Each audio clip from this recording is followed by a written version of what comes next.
Assalamualaikum warahmatullahi wabarakatuh. Salam sejahtera bagi kita semua.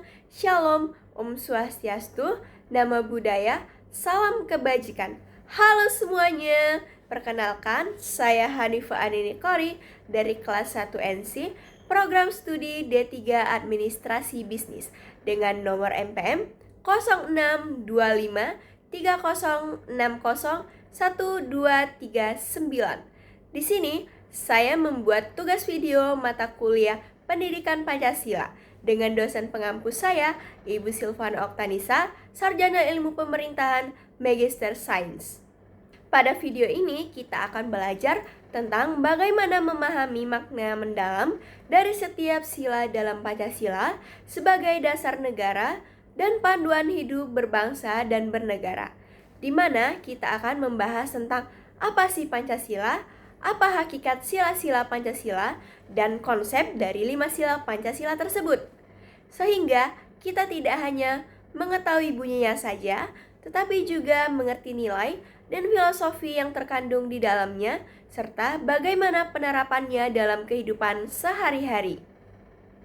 Serta di akhir video nanti akan ada kesimpulan yang mengunggah agar kita semakin menghayati dan mengamalkan nilai-nilai Pancasila dalam setiap aspek kehidupan kita. Tanpa berlama-lama lagi, mari kita mulai pembahasan video ini dan mari kita mendalami hakikat sila-sila Pancasila. Selamat menyaksikan! Pancasila adalah dasar negara dan falsafah bangsa Indonesia yang terdiri atas 5 sila. Nama Pancasila sendiri berasal dari bahasa Sanskerta.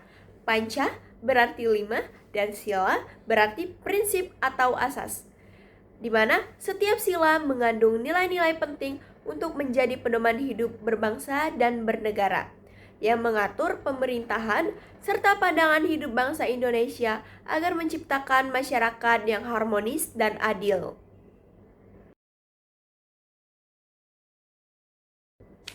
Sedangkan hakikat Pancasila adalah nilai-nilai luhur yang terkandung dalam kelima silanya, yang dimana menjadikannya sebagai pandangan hidup bangsa Indonesia dan dasar negara. Adapun hakikat Pancasila yaitu yang pertama, Pancasila sebagai pandangan hidup bangsa. Nah, pandangan hidup bangsa adalah pedoman ataupun cara pandang untuk mengatur kehidupan. Bagi bangsa Indonesia, pandangan hidup berisi tentang cita-cita bangsa, pemikiran yang mendalam, serta gagasan tentang kehidupan yang lebih baik. Nah, adapun fungsi dari pandangan hidup tersebut yaitu memudahkan melihat persoalan yang dihadapi, memudahkan dengan mencari solusi, memberikan pedoman dalam membangun diri dan juga bangsa. Adalah Pancasila sebagai dasar negara, di mana dasar negara adalah fondasi, pedoman, dan juga arah bagi penyelenggara negara tersebut. Nah, Pancasila menjadi dasar untuk menata negara merdeka dan juga berdaulat, serta mengatur penyelenggaraan dari pemerintah dan juga aparatur negara, serta memberikan arahan aktivitas dari kehidupan bangsa.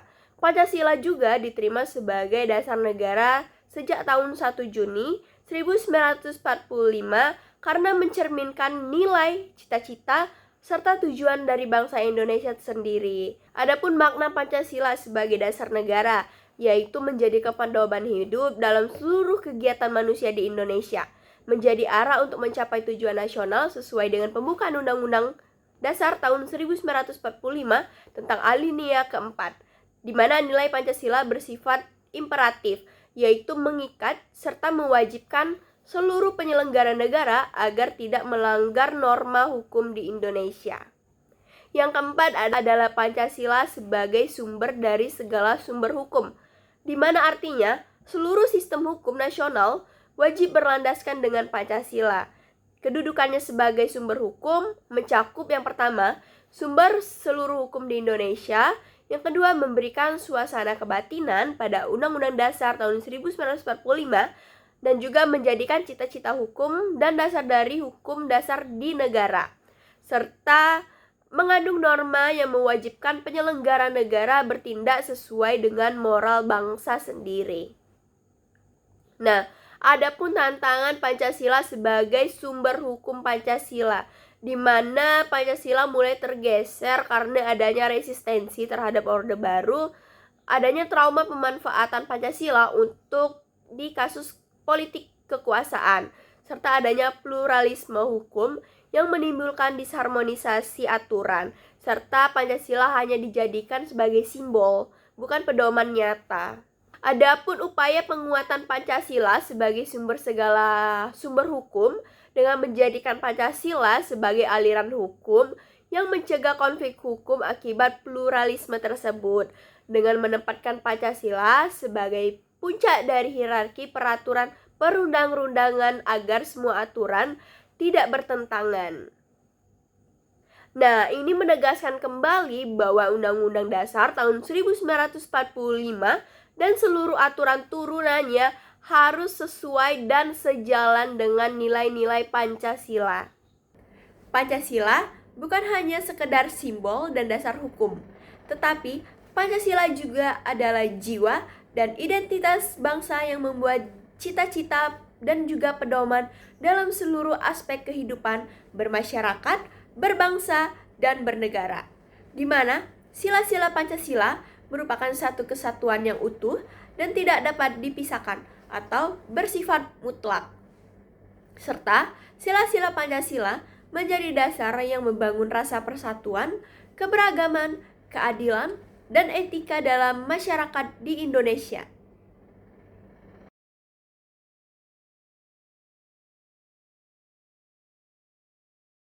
Sila pertama, ketuhanan yang Maha Esa.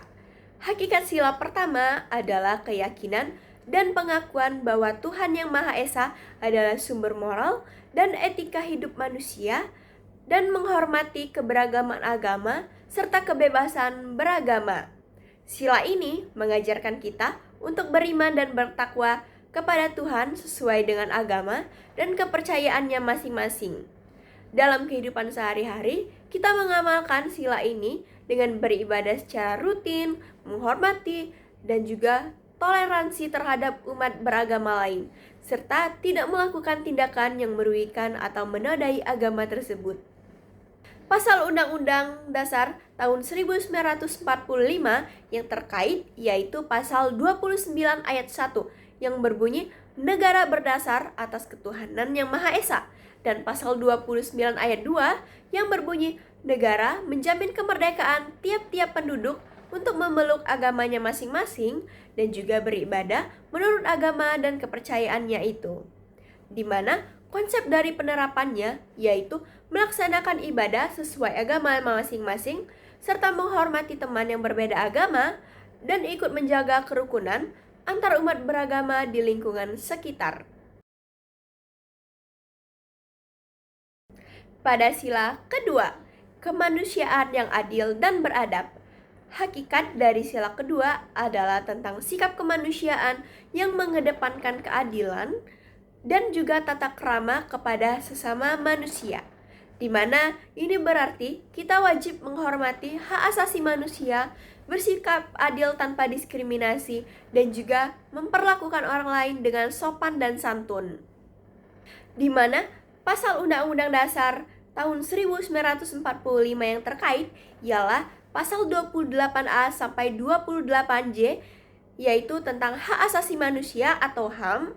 Contohnya pasal 28A tentang hak hidup dan pasal 28I tentang hak atas perlakuan yang adil dan tidak diskriminatif, di mana konsep penerapannya yaitu adalah tidak membeda-bedakan perlakuan terhadap orang lain berdasarkan suku, agama, ataupun latar belakang sosial, serta rela membantu orang yang kesusahan tanpa diskriminasi. Sila ketiga, Persatuan Indonesia. Pada sila ketiga mempunyai hakikat dengan menegaskan pentingnya menjunjung tinggi persatuan dan kesatuan bangsa di tengah keberagaman suku, agama, budaya, dan bahasa di Indonesia, serta menolak segala bentuk penjajahan dan perpecahan di sekitar kita. Nilai kesatuan mengajak kita untuk mengutamakan kepentingan di atas kepentingan pribadi dan juga kelompok, di mana Pasal Undang-Undang Dasar tahun 1945 yang terkait ialah pembukaan Undang-Undang Dasar tahun 1945 alinea keempat yang menegaskan tujuan membentuk negara Indonesia melindungi segenap bangsa dan seluruh tumpah darah Indonesia, serta pasal 1 ayat 1 tentang yang berbunyi negara Indonesia ialah negara kesatuan yang berbentuk republik, di mana konsep penerapannya ialah tentang ikut serta dalam kegiatan gotong royong serta menghormati budaya daerah lain dan menolak tindakan yang memecah belah persatuan seperti konflik berdasarkan sara, suku, agama, ras, dan antar golongan. Sila keempat, kerakyatan yang dipimpin oleh hikmat, kebijaksanaan dalam permusyawaratan perwakilan. Sila keempat ini mempunyai hakikat, yaitu menempatkan demokrasi sebagai sistem pemerintahan dengan prinsip musyawarah untuk mencapai mufakat. Ini mengajarkan kita untuk mendengarkan pendapat orang lain, berkomunikasi dengan baik, dan mengambil keputusan bersama dengan kebijakan demi kepentingan umum. Pasal Undang-Undang tahun 1945 yang terkait ialah pasal 1 ayat 2 yang berbunyi kedaulatan berada di tangan rakyat dan dilaksanakan menurut Undang-Undang Dasar, serta pasal 22E yang mengatur pemilihan umum sebagai pelaksanaan demokrasi. Konsep dari penerapannya ialah menghargai pendapat orang lain dalam musyawarah keluarga ataupun sekolah, serta menerima hasil keputusan bersama walaupun berbeda pandangan dengan lapang dada. Sila kelima, keadilan sosial bagi seluruh rakyat Indonesia. Nah, di sila terakhir ini berisi hakikat nilai keadilan sosial, di mana pemerataan kesejahteraan dan hak-hak dasar yang wajib dinikmati oleh seluruh rakyat di Indonesia tanpa terkecuali sekalipun. Pasal Undang-Undang Dasar tahun 1945 yang terkait ialah pasal 27 ayat 2 yang berbunyi tiap-tiap warga negara berhak atas pekerjaan dan penghidupan yang layak bagi kemanusiaan, serta pasal 33 yang mengatur penguasaan sumber daya alam dan usaha ekonomi harus sebesar-besarnya demi kemakmuran rakyat, di mana konsep penerapannya ialah membantu sesama yang kurang mampu, bekerja jujur, dan berperan aktif dalam program kemasyarakatan untuk pemerataan kesejahteraan dan tidak mengambil hak orang lain secara sembarangan. Kesimpulan dari materi ini ialah Pancasila adalah dasar dan falsafah bangsa Indonesia yang terdiri dari 5 sila: ketuhanan yang Maha Esa, kemanusiaan yang adil dan beradab, persatuan Indonesia, kerakyatan yang dipimpin oleh hikmat, kebijaksanaan dalam permusyawaratan perwakilan, dan keadilan sosial bagi seluruh rakyat Indonesia.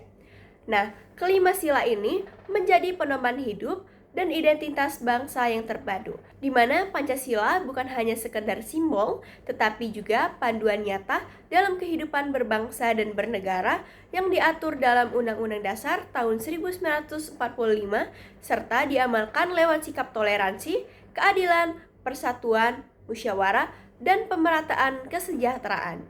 Ini menjadikan Pancasila landasan utama negara yang mengarah pada masyarakat yang adil, harmonis, dan juga makmur. Nah, demikian materi yang dapat saya sampaikan mengenai Pancasila sebagai dasar negara dan juga bangsa Indonesia. Semoga penjelasan ini dapat menambah wawasan dan menggugah semangat kita semua untuk selalu mengamalkan nilai-nilai luhur Pancasila dalam kehidupan sehari-hari. Terima kasih atas perhatian dan kerjasamanya. Sampai jumpa di kesempatan berikutnya. Wassalamualaikum warahmatullahi wabarakatuh.